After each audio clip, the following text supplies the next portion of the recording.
নমস্কার বন্ধুরা, অদ্রিস কুকিংয়ে আপনাদের সবাইকে স্বাগতম।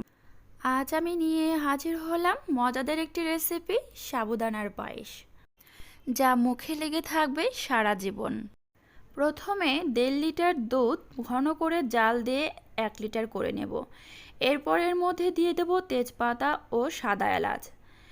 কিছুক্ষণ জাল দেওয়ার পর এর মধ্যে দিয়ে দেব ভিজিয়ে রাখা সাবুদানাগুলো। সাবুদানাগুলো মিনিমাম 10 থেকে 15 মিনিট ভিজিয়ে রাখতে হবে। এরপর নেড়ে চেড়ে ভালো করে ফুটে আসার পর এর মধ্যে দিয়ে দেব টেস্ট অনুযায়ী, আমি যেমন দিয়েছি হাফ কাপ পরিমাণ মতো, আপনাদের টেস্ট অনুযায়ী আপনারা আপনাদের মতো চিনির পরিমাণটা দিতে পারেন।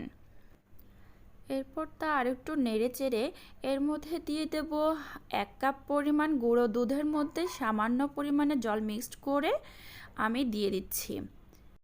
এখন একটু ফুটে আসলেই আমি নামিয়ে ফেলব। আমাদের পায়েসটা প্রস্তুত।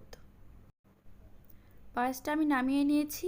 এরপর এর মধ্যে কিশমিশ, বাদাম অ্যাড করে দিলাম। আপনাদের পছন্দ মতো আরও অনেক কিছু, চেরি ফল, আরও কিছু নাটসগুলো আপনারা অ্যাড করে দিতে পারেন।